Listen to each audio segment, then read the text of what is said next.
Hi guys, we finally did it. We passed 2020 and its miserable effects. A year hated like no other. I just wanted to say congrats for enduring such a bastardly unfun and dehumanizing part of our life and making it so far. So a sincere congratulations for enduring such a harsh reality so far. Keep strong. Anywho, today I want to have an in-depth talk about my experience with Cyberpunk 2077. But before I get into the meat of things, I wanted to establish where I stand with the game and its current events. At the moment, there are two sides very vocal about the game. The stout defenders of the game, also nicknamed by me, the blind defenders of lies and scams. This group worship the game like a masterpiece. And the other side, the attackers of hate, that worship this game like the worst product ever made, putting it on the same pedestal as Hitler. Yes, this is a reference to the most idiotic article on the internet that I had the displeasure of reading. I wanted to make a plea to you people that are in those camps to put the blinders down, to let them rest and unite in a single voice so we can make this shitty industry in a better place for every gamer out there. So, where do I stand? I enjoyed the game a lot, had tons of fun. There were emotional moments that made me feel happy and fulfilled, and moments of this is bad. But overall, I really liked the game. I would even go as far to say that I love the game. This doesn't mean that I'm blind to its problems, or because I liked something it means it is good.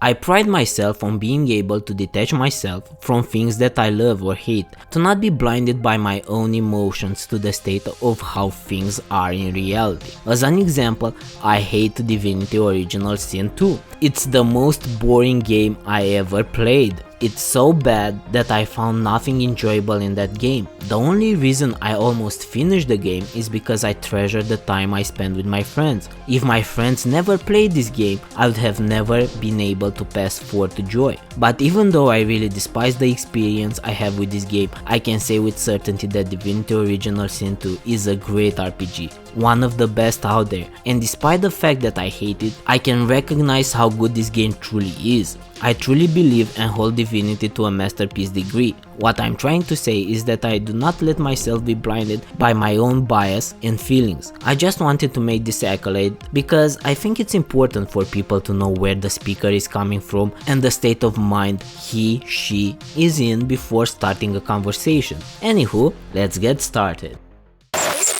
Night City is an incredible achievement in terms of design, creativity and love for a project. It is an imposing, towering, creative construct that always towers above the player. In my humble opinion, Night City is the main protagonist of the game, not V. It is an unmoving giant that is always in the background, and all we are doing inside its borders is just noise. The harder you try to change it, the more you lose yourself. It's a battle with a monstrous being that the more you fight, the less you are. And in the end, all it's left of you is the sound of your passing.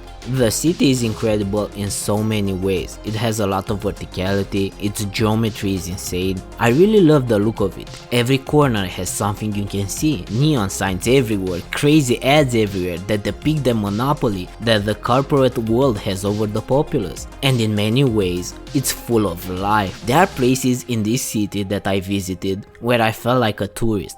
People gathering around, taking pictures, looking at restaurants from the outside. It really made me feel like I was part of the noise, part of the crowd. It made me feel like I was one of many, and not the chosen one like many other games do. And it felt horrific awesome, a feeling that I cannot describe. More like you had to be there to understand. But at the same time, there are places like sidewalks that kill this feeling entirely, where all the NPCs feel like robots that go from one side to the other to just fill the space on your screen. And this duality stayed with me until the end of the game, and never was I able to shake the feeling of confusion that this brought me. Night City is like an oil painting. You can play around with it, make new stories, encounter new colors, tell a new vision, splash with your brush and form new lines and create new shapes. But at the same time, you can never leave the canvas. You can never break free of the constraints placed by the engine, by the immersion breaking decisions, by the never-ending streams of bugs, and by the poor decision made by the top honchos to release an unfinished game.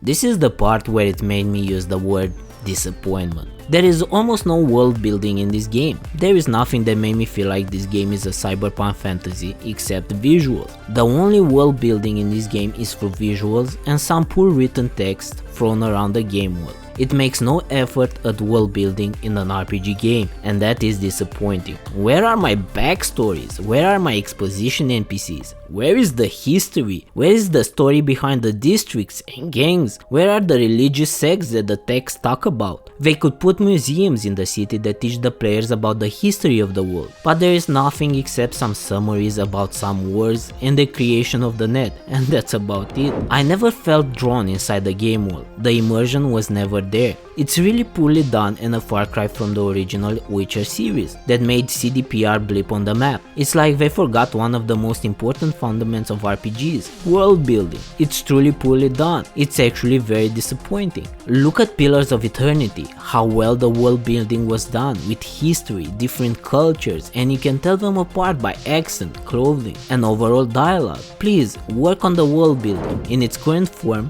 if the marketing wouldn't have told me that it's set in a cyberpunk pen and paper world, I wouldn't be able to tell it apart from other RPGs set in the future. If you want a good cyberpunk world, go and take notes from the Shadowrun game franchise. Wow, driving, ha! The driving is bad, is not good. The best you can get with driving is a passable level at best. Cars control differently, they have a really cool aesthetic with really detailed interiors, but the driving itself is a horrible experience. Some cars feel better than others, but overall, I really dreaded driving in this game. Didn't feel good. First person driving is even worse, with some cars almost being undrivable from a first person view, because there is too much clutter in the field of view, and you literally cannot see ahead. Bikes are kinda the same, but they feel a little bit better. Add to the bad driving the awful idea of a zoomed minimap, and the feeling of stay away from me cars intensifies. And being on the subject of driving, the traffic in this game is, to put it nicely, basic. The AI is so stupid that if you put a car in front of them, they'll stay there forever. They do not know how to circle around you. It definitely killed the immersion for me. Actually, it is so basic that the word basic came out of the dictionary and gone to the doors of CDPR to tell them in their faces what basic means. It felt that insulted. This game was marketed to be next gen. There is absolutely nothing next gen here. It's more like back gen than next gen. It truly is a bad joke, and the subject of that bad joke are us the consumers. I won't even go in the statement of I quote, "This game will be genre defining." Ha! It certainly defines something, not the genre, but the company itself. Ha! I will try to avoid spoilers as much as possible, so I will talk in general terms to not ruin the surprise and pleasure of a first playthrough for others, but be careful, there will be spoilers in here. The main story is hit and miss for the most part. Some missions like the heist is well done with cool moments, tension, story building moments where my mouth dropped and I couldn't believe what happened, but there are missions that were lackluster and boring corridor walking, like the festival mission where it looked awesome, but it played extremely trivial and boring. To be honest, the main story is not that very interesting. The themes it touches upon are kinda interesting, like immortality or a sense of self, but the story itself is kinda lackluster, and the endings of the story are unsatisfying, to put it mildly. They are hollow for the most part, and all the choices you make during the missions play no part in how it ends. The conclusion is almost always the same, just the people you decide with whom to party change. Of course, there are differences, but it felt more like flavor than you having an actual impact inside the game world. Where are my promises that my action will influence the world to have different random encounters based on whom I antagonize in the game? To summarize it, the protagonist changes, the people that are around you, that people that you connect with and make friendships with, change, but the world itself ain't changing. To be frank, this game felt more like a lesson than a goal. Its main storyline is depressing as hell, with only one ending that left me with a bit of hope for an escape, and even that ending left me with a feeling of emptiness that I couldn't shake off even after closing the game. What about a side quest? Well, there are your blue markers on the the map where you go in, kill some baddies, read a shard and move on. They are boring, they feel like filler, and it's what will occupy most of your time if you are a completionist. After this there are the gigs. They are a little bit more complex, but usually it's the same formula. Go there, fix that, maybe use stealth instead of violence, still boring filler, nothing impressive. They fit thematically, but to be honest, I was sick and bored of them to a point that is not even funny. Though there are some exceptions, and those exceptions stick out, like a funny talking vending machine that may be sentient or not, helping a suicidal neighbor to be less suicidal, deal with people on the verge of cyber psychosis, etc. There are also gigs that make you kill bosses. They are just go there, beat the boss, the end. Some of them have a little bit of backstory, but they don't build on them too much and they feel generic. But there are those side quests that actually are interesting, and most of them come from your friends like Judy, Panam or even Takamura, and these quests are brilliant for the most part. They build a relationship between the characters. These are your chances to romance people. They feel organic and leaves you with the feeling of I feel good, and I really cannot stress enough to play the side missions. They are the meat of the game and what drags this game from the cesspool of below average to a decent experience. They are well built, they have a good narrative, they build relationships and feel great gameplay wise, and they break from the boring repetitive nature of the gigs and NCPD requests. The game starts slow, guns, melee and hacking having a low impact on the enemies early on, but the more you play and more levels you gain, the more fun it becomes. You can go from having to shoot an enemy with 2 full clips of assault rifle to one-shotting them late game. The guns come in 3 varieties. Power, which lets you ricochet bullets, but for the most part they are your standard guns from most shooters. Smart guns that have an auto-targeting system. Basically, you have to shoot in the general area where enemies are, and the bullets will auto-track towards them. And my personal favorite, tech weapons. These guns shoot through walls. Doesn't matter how thick they are, you see the enemy dead. Combine this with the implant that lets you see the enemies through walls, and you have a recipe for fun times. The guns are quite creative, they feel good to use. I cannot say that I had much trouble with the gameplay. I encountered a few bugs here and there during combat, but nothing to break the game for me. Call me lucky, cause the things I saw on the internet are outright from a horror movie. The melee weapons feel not that great actually. They don't have any kind of weight behind their swings, and the hit impact is not there. For me it felt like I was attacking a sack of potatoes. The system is really underwhelming. Sure, you can do crazy things with it come late game, but your character progression will never wash away the very basic and unrewarding melee combat. There are 2 supporting systems in combat: stealth, which is funny as hell and dumb. Sometimes you can kill someone in full view and no one will bat an eyelash. Carry the body to a container, throw the body in that container that makes a huge thump noise, which for no apparent reason is ignored by every enemy around me, even though my friends that live in another country could hear it. But hey, who can ask for perfection, am I right? And sometimes I can take down an enemy, hide him in a closet and be spotted for 3 walls, 10 seconds of regrets and a short swear through my teeth cause I need to reload. Yeah, the stealth for the most part is bad, is rudimentary and needs work to stop the all-seeing NPC to spot bodies through walls. The second support system is hacking, which if you spec into it, it becomes an outright killing machine, which stops being a support skill and starts being an overpowered way to kill people. Hacking feels good, it adds another dimension to the combat, it let me approach combat from different angles and open my ways into missions that I could otherwise not be able to. And here I am, finally reached the part where the game really made me wanna uninstall. Fist fighting. I tried the gorilla arms implant that kinda makes V into a beast when fighting with fists, and when you fight in the open world against generic enemies, all it's fine and dandy, almost even enjoyable. But there is a series of side quests in this game called Be the Brat. It's a series that lets your inner pugilist roam free from your body and turn him into a reality inside the game world. Or so you might think, because I never ever witnessed such an insulting, stupid, unfinished boxing side quest in my entire gamer career. Listen to my advice and save yourself the frustration of tackling this stupid side quest. Is not worth it. The system is so broken that it's not even funny. It simply doesn't work. It would take me hundreds of fists to the face of the enemy to down them, and they can two-shot me. They have an auto-tracking lunge attack that will move them forward and auto-hit me from 5 miles away. They can evade while stunned. My block doesn't block. The only way I found to win the matches is by dodging and dodging and dodging while I counter with 2 hits and stay back. It took up to 15 minutes to finish a match because the enemy simply had that much health. I could die in 2 hits. Actually 1, because most of the enemies have a 2-hit combo, so if they connect you are basically dead. I repeat, save yourself from this dumb quest and ignore it. Not worth it. Overall, the gameplay is really good. It starts slow and kinda gives you the wrong impression that will be something average. I really felt rewarded for my build and had tons of fun dispatching deliveries of lead to the brain address of my enemies.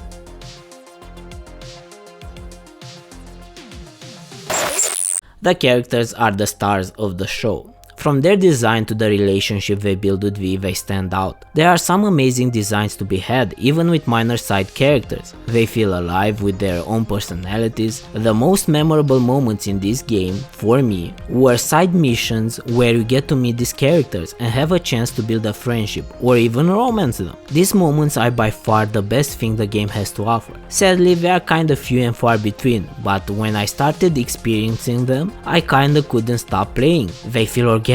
They feel like they belong, and they are awesome for the most part. There is one complaint I didn't understand from the internet, and that is the performance of Keanu Reeves was bad. To me it felt like someone said this and everybody started agreeing in unison without giving it much thought. I completely disagree. I found Johnny to be a really likable person and the acting was great. Didn't notice that underperformance that others complained about. And I really liked how V and Johnny start by wanting to kill each other and their relationship evolves organically in a strong bond of friendship by the end game. It's a really good bromance story, and there are a few key moments that really spoke to me on a personal level. That leads me to my next point. The voice acting in this game is at a super high level. Not always, but for the most part, the actors did a tremendous job at giving life to these characters. The next paragraph will contain some major spoilers, so be warned. One of the endings you can get is to put a bullet through your thinking box and end the suffering V goes through. After you do that, you get some post-mortem messages from the people you had an impact on during the game. And let me tell you, they hit your guts like a tsunami hitting a coast. It is brutal. Panam and Vic came in strong to torture my remaining sanity into nothingness, but when Judy appeared on my screen, dude, her performance, 100 out of 10. Hey V.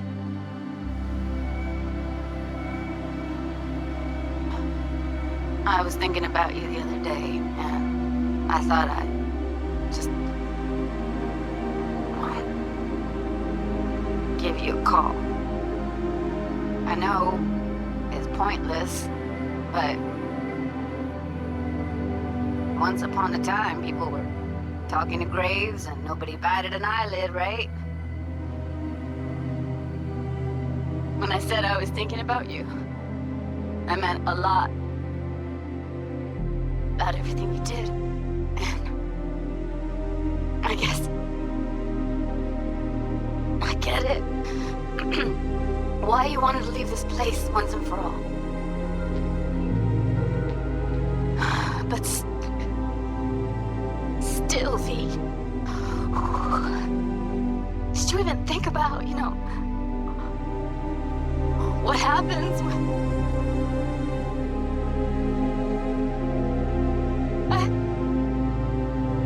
Shit, I can't do this.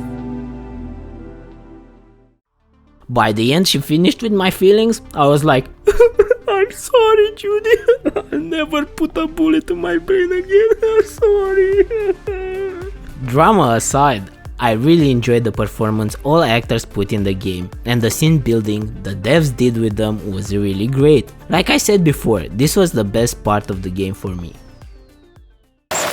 audio is actually not that great! And it's a bit of a shocker, to be frank. There are parts in this game in which the audio is simply missing, especially during montage, and that makes what I am seeing lifeless. After the great audio design of Witcher 3, I expected something at least similar to that, but to be honest, the audio didn't do a good job of immersing me into the experience. There are some moments that stand out, but for the most part is completely average and in some areas completely missing. This simply stinks of the same feeling the rest of the game suffers, and that is an early access game and not a finished one. Too bad. The game was praised universally for its music. While I agree that there are some really good pieces in there, there are some that are not that great. I would argue that a song that has only these lyrics, and I quote, "We like to bang, we like to bang, we like to bang," ad infinitum,